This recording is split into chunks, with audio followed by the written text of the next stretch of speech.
a little bit of backstory here, a bit of context. You and I got together, I think, about a month and a half ago in Queenstown, and I was telling you about what I was doing, trying to find these old planes.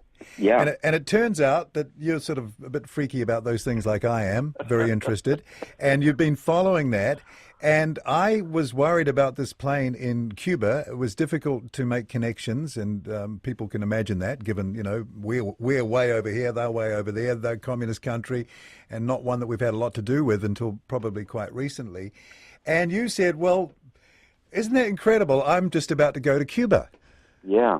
Which was incredible timing from my point of view. So take it from there. We went from a conversation to you actually being on the hunt for this airliner, and it's not just any airliner. It's a very significant plane. It's the last DC-10 of the Air New Zealand, original Air New Zealand fleet left. All the rest are gone. Made a big difference to this country. Probably many of our listeners of a certain age who travelled a lot overseas during the 70s, early 80s have probably actually flown on this plane. So take it from there. Yeah, you arrived in Queenstown, and I mean, the DC-10 to me I'm an aviation nut, and it is my favourite commercial airliner. It's a very beautiful airliner, and particularly in that, with the Koru on the tail, the first time the Koru for Air New Zealand was presented, a beautiful livery. So when I'd been following your campaign to bring back these airliners, and when you came to Queenstown, I said, well, look, this will work for me as much as it's going to work for you, because I would just love to try and hunt it down. Now, the thing with following the Bring Our Birds Home campaign was there didn't really seem to be much footage of it. It's sitting on the end of the runway at Havana International Airport. There were a few photographs. Some people had caught sight of it as they were landing there, but it's been sitting there, I think, since about the early 2000s. It was once Air New Zealand divested itself of the aircraft, it went through several airlines and eventually ended up in Havana. The government there have been using it as a training facility, or a laboratory, as they call it, a laboratory. So it sits on the end of the runway, and they use it for security purposes, training people, all those sorts of things. So I thought, right, we need to see it.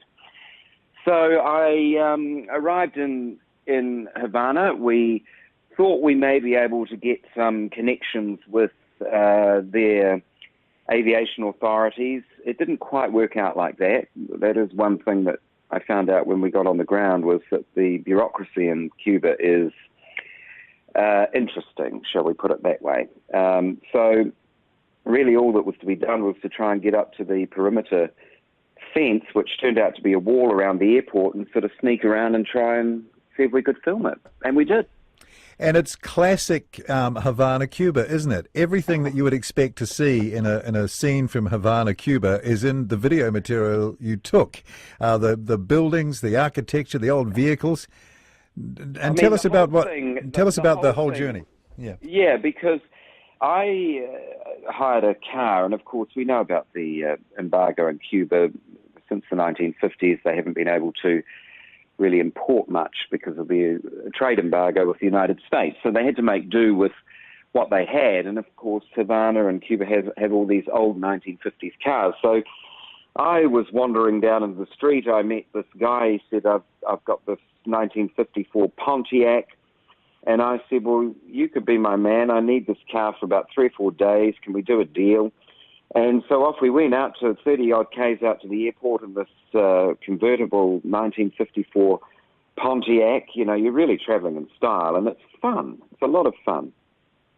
Yeah, and the just the beautiful backdrop of the city, and then you go out sort of, well, not into the countryside, but out more into the sort of a lot more vegetation. Really. Yeah, the hinterland. Yeah, and it's quite beautiful to look at. Was that your impression of the country, or from what you saw?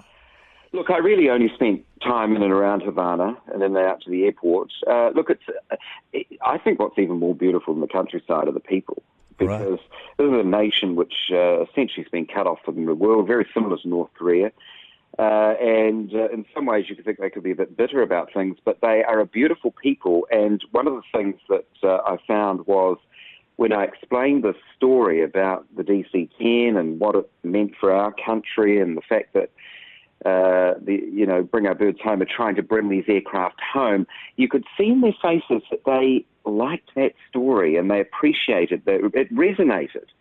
And they're enchanted by it, and they really wanted to help. They really wanted to sort of help me get some footage and help open some doors, and that was a wonderful thing. That was really a bonding thing, and we sort of felt like we were on a bit of a mission, and I'm driving around for a few days in this Pontiac, but eventually we got out there to the airport and we got to see the old bird. And look, the thing about it is it's sitting there looking very sorry. It's I wouldn't say corroded, but it's the paint's come off it, and it's been sitting out in the sun. I mean, the days that I was filming, it was 44 degrees Celsius and 90% humidity. And because I was trying to meet security people and look sort of semi-official, I had to wear trousers and shoes and make myself look like I was presentable. And in that heat, I mean, it was a real mission, but goodness me, it was fun. And being chauffeur driven around in that Pontiac, boy, did that look the part. And people can go on to, if you dial up the Bring Our Birds Home and go to the Facebook page and watch Steve's video, see exactly what I'm saying. I like the bit where you're obviously trying to find a way to get to the perimeter, and you go down this road, and then you get to the end of a road, and then you say, there she is, and then suddenly there it is. That's quite a moment. It was quite a moment for me. Yeah, because initially I tried to go through official channels, because you're going on to an international airport. It is within the perimeter of a global international airport. They have all the rules and regulations that any major international airport around the world would have.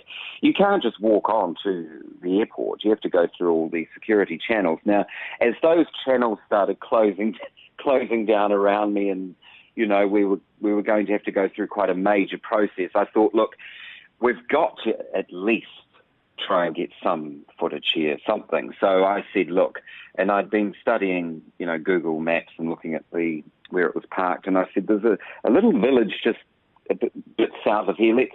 Let's just try and drive around in there and see if we can get close. And then all of a sudden, out of the palm trees, this DC-10 materializes on the side of the airport there, and there it was.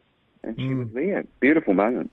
And of course, that aircraft, if people remember back, there was, I think, was it the late 70s, early 80s, an incident that took place over the Pacific where an Air New Zealand crew, I think the captain was Gordon Vetty, the late Gordon Vetty.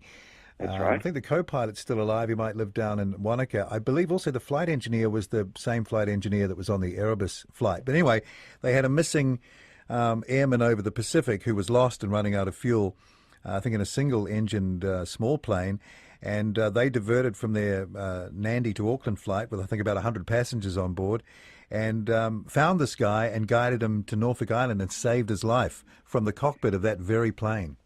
And, they used the old navigation techniques to locate where he was. I think they dumped fuel to create a vapor trail in the sky which caught the sun so that this guy could see them. I mean, what a great story. It's amazing, isn't it? And that is the actual aircraft. And of course, there's Erebus. That's not too far away from the memory as well. So thank you so much for finding it. And not only that, you were able to connect with people we can talk to, and let's hope we can create just a wonderful moment between our two countries over this. Look, when we see that DC-10 in Wanaka in a couple of years' time, I will have a big smile on my face. And thanks for letting me have a bit of fun with it too, Paul. And thank you for taking that footage. And if people are interested, I suggest you go and take a look. I would say it's classic, Steve. It's classic. Your movie is classic. It's a classic movie, and you're so beautifully dressed, and you look immaculate in that car. I'm telling you. Well, what did the driver and his assistant think of what you're doing? They must have thought you're slightly crazy doing this. Oh, no, because as I say, I mean, that was the thing that, you'd think that it would be a wacky thing. Who's this bald-headed white guy from New Zealand trying to find some airliner on the side of a runway? What's this all about? But they just got it. They understood that it had significance. They could see my enthusiasm, and they just wanted to help. And Orlando, the other guy you see in the movie if you watch it, but he He said, look, I own this company. I've got 5 of these cars. I don't need to be driving around with you, but I want to come with you. I want to help you interpret and try and get alongside these security people and see if we can make it work for you. So, they gave their time as well to try and make it happen, and I think it's just a wonderful, wonderful thing. How much do I owe you for the car? Just a few beers, Paul. That's all that you sounds need. good. That's all you need. I hear things are pretty well reasonably priced if you've got, Western dollars there. Is that right? Yeah, they run 2 currency systems. So they've got their local pesos, and then they have what they call the Cook, which is a convertible currency, which is equivalent to the US dollar. But as a tourist in the country, you're essentially paying US dollars equivalent, and 10, 20 times the price what the locals will pay. And believe me, you do have to just be slipping 1 or 2 Cook everywhere you go, every door that's opening or closing, just slip this money around. And it sort of keeps things. I wouldn't say it was a bribe, but it's just making sure that things are kept smooth. Greases the wheels. Greases the wheels, yeah. And as the country's opening up, they're becoming far more. Shall we say they're learning from their capitalist friends in the West, and I think that they're making the most of that. But that's fine. And if people are thinking about going there, because it's not the sort of first choice right off the top of your head tourist destination for Kiwis, that possibly will be more and more in the future as they open up more. What's the best way to get there? I guess you go in through the States, do you? I flew the Auckland-Houston route with Air New Zealand, which I think is a fabulous route because you can get right in there into Texas. I went down, I did a Caribbean cruise for 10 days out of Miami. And spend your time up in that sort of Gulf there, New Orleans, all around in there. So it's a good spot, and it's probably the easiest way to get through there because you can fly now direct from the US into Cuba. Right. So it's easy, and I'd recommend it. What a beautiful country, fantastic.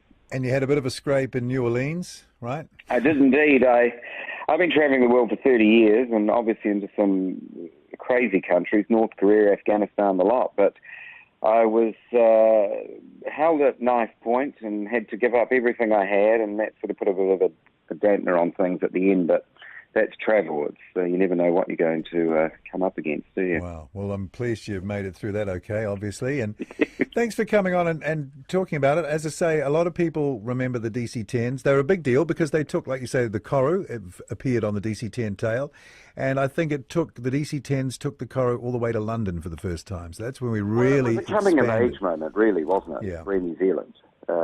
Coming of age, get us all the way into London. Now, our name on the tarmac in London, it really sort of set the nation on the world scene.